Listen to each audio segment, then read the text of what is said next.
this is a genuine experience because they're explaining it to us.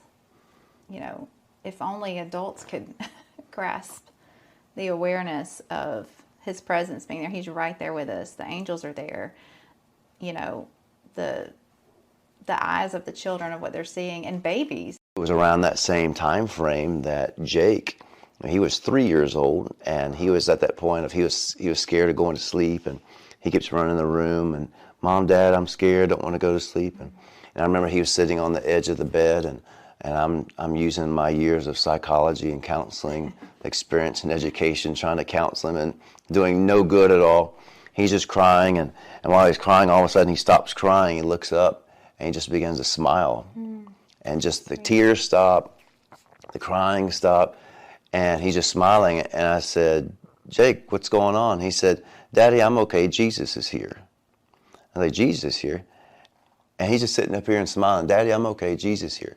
And I said, what's Jesus doing? You know, here's me, faith man, we're pastoring and stuff, I'm seeing nothing. And here's my 3-year-old. I mean, obviously something's going on because he'd been crying and scared for you know, a good 10, 15 minutes, and now all of a sudden just no tears and smiles. And I said, what's Jesus doing? He said, he's standing here smiling at me. And I said, where's he at? And he said, Daddy, Jesus right here. And he's not taking his eyes off of here and not looking at me. Eyes are staying here. And then I thought I'd be really smart, and I said, well, what's he wearing? And he said, he has a white robe, and he's looking up the whole time. He said he's got a white robe and a big red belt. You know, he called it a belt, but like a sash, you know. And I remember standing there, I'm like, okay, he's seeing Jesus. And then he said this, he said, Daddy, I'm okay, I'll go to bed now. And so he gets off the bed, walks into his room, climbs into his bed. And I'm just standing there in shock. And then I'm mad because I want to see Jesus, you know.